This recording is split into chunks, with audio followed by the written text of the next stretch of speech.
34 ساله‌ای هستم مورد کنسر سیگمویی که تحت عمل جراحی قرار گرفتن لاپاروسکوپیک کولکتومی شدن که توی تصویر ملاحظه می‌کنم منحل رحم که اینجا هست.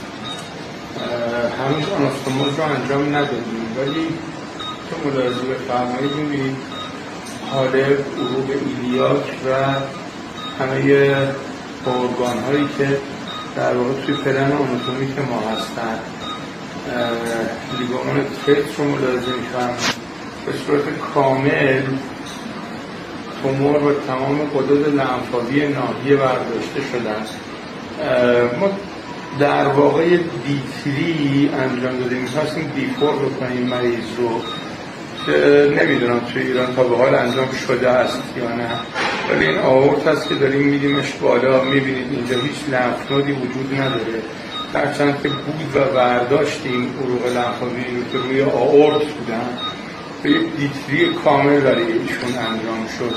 اینجا لیگامان تریس هست، منطقه‌ای هستش که بسیار بسیار عمل کردنش چه در حالت باز و چه در حالت باز هم بسیار بسیار مشکله. الان توی فیلم لاپاروسکوپی مشاهده می‌فرمایید این تریس، این نواحی که برداشته شدن و کاملا عاری از غدد لنفاوی شدن در واقع یک لطفاً نشون بده جراحی دیفور کامل رو نشون میده. لازم کامل تمام عروق لنفاوی برداشته شدن. المان ها رو مشاهده میکنید، حالب رو میبینید، نرگل بیمار است که میریم آناستوموز میدید.